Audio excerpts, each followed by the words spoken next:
You feel the pressure building, but the loudest voice telling you to comply is your own mind. Why do we agree to things that hurt us? This is the dark psychological paradox of the compliance loop, a self-sustaining cycle where external pressure exploits your deepest need for consistency. Today, we're going to deconstruct one of the most powerful forms of influence out there, the compliance loop. It's the hidden reason why you might find yourself saying yes, even when every single rational part of your brain is screaming no. In this explainer, we're going to pull back the curtain on this entire psychological mechanism, not just to understand it, but to learn exactly how to dismantle it.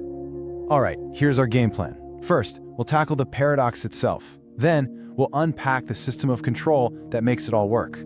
After that, we'll walk step by step through the 4 stages of manipulation, get into the internal conflict it creates inside our heads, and most importantly, we'll cover the actionable steps you can take to break this loop and get your autonomy back. So let's start with the architecture. And this is really crucial to get. The compliance loop isn't some random thing that just happens. It's not just a pushy person. It is a deliberately engineered system, a system of control designed to lead you exactly where someone else wants you to go. So what is it, really?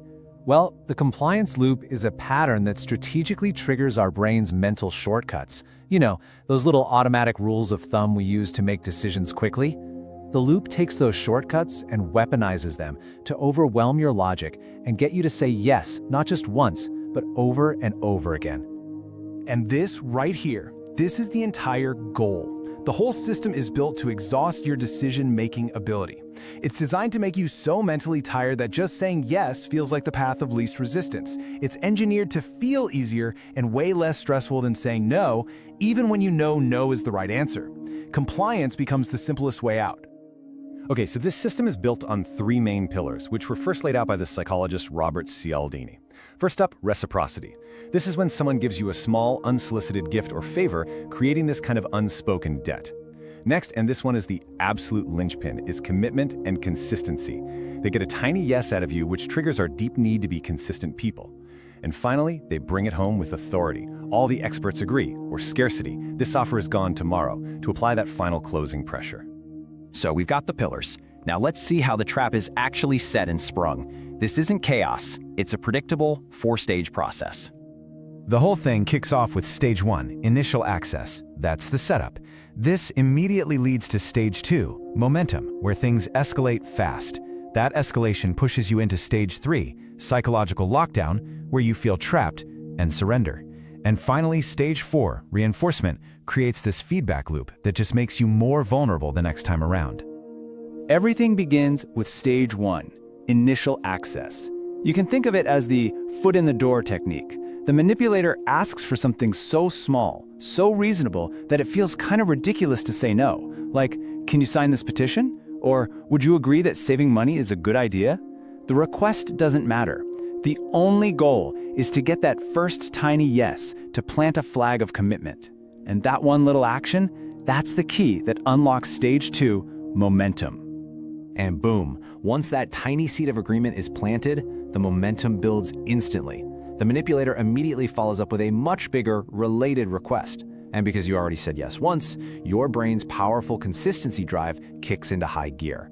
All of a sudden, saying no to this bigger thing, it creates this awful internal conflict. It makes you feel inconsistent, and that feeling is deeply uncomfortable. That intense discomfort is what throws you directly into stage 3, psychological lockdown. This is where they dial up the pressure with authority or scarcity. You feel completely trapped. The mental stress is maxed out, and the easiest way out is just to surrender, to say yes again. And when you do, that brings us to the final critical stage you see here, reinforcement. And what do you feel when you give in? Not happiness, relief. The stress just evaporates, and your brain learns this pattern: tension, compliance, relief. It learns that compliance is the solution to stress, which perfectly primes you for the next time the loop begins. And this gets to the absolute core of it. The real fight isn't happening between you and the manipulator. It's happening inside your own mind. The manipulator's greatest weapon is their ability to start a war between your independent will and your deep, natural need for psychological comfort. Just look at this comparison, because it lays it all out perfectly. On one side, the manipulator's goal is simple, predictable compliance, and they get it by weaponizing your own need to be a consistent person. But on your side, in that moment, your motivation isn't to actually think about the request. Your motivation becomes stress avoidance. You are just trying to escape that horrible feeling of being inconsistent. You're choosing immediate relief over your own best interest. And there's a name for this intense discomfort: cognitive dissonance. It's that awful, grinding feeling you get when your actions contradict your beliefs. For instance, belief number 1 is, I'm a smart person who makes good choices. Belief number 2 is, I just agreed to something that feels really foolish. To fix that painful clash, the easiest thing to do is just comply again, to justify that first decision and make the stress go away. Okay, so we've taken this thing apart. We know the mechanism. Now for the most important part. How do we fight back?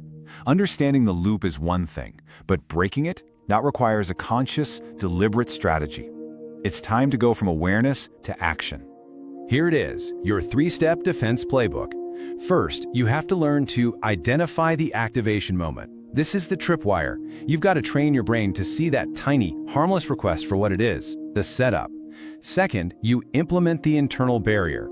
This means when you feel that pressure building, you pause and you consciously name what's happening. And third, you enforce the no standard, which is about fundamentally changing your default response. And for that second step, the internal barrier, you need a weapon. And this quote right here, this is your weapon. When you feel that gut-wrenching pressure to say yes just to stay consistent, you need to pause and say this to yourself. This is a consistency trap. My past action does not determine my present choice. That sentence, it's like a psychological circuit breaker. It snaps the connection between the last yes and the one they're demanding now. Now, that third step is a game changer for a lot of us. We're taught to be agreeable, right? To break the loop, you have to flip the script. Make no your default setting. This isn't about being difficult. It's about putting the burden of proof back where it belongs, on the person making the request. Force them to justify why you should move from your standard no to a considered yes. You take back control of the conversation. And this brings us to the final and most important takeaway from all of this. Every tactic, every insight, it's all about one thing: reclaiming your personal autonomy, making sure that your choices are truly your own. If you walk away with just one piece of information today, let it be this. When you're in that moment of psychological lockdown, you are not actually agreeing to the demand itself. You are agreeing to something else entirely. You are agreeing to avoid the sharp, painful stress that comes from breaking your own consistency. Recognizing that, that's the key that unlocks the whole trap. So let's put it all together one last time, because seeing this pattern clearly is your absolute best defense. The compliance loop is the system that explains why you say yes when you know you shouldn't. It starts when your need for commitment and consistency gets triggered. This creates that intense cognitive dissonance inside you, which forces you to comply, not because you agree, but for the temporary prize of anxiety reduction. But here's the secret. The loop is only powerful when it's invisible. The moment you see it, you break its power. You break it by learning to spot that activation moment, that tiny yes or unsolicited gift. You break it by enforcing that internal barrier in your mind, naming the trap for what it is. And when you do that, you reclaim your autonomy, and you shatter the manipulator's momentum before it can ever get started. So, I'll leave you with this. These patterns of influence, they're everywhere, at work, in our personal lives. But now you have the blueprint. You can see the architecture. The only question left is, now that you see the loop, where will you choose to break the momentum?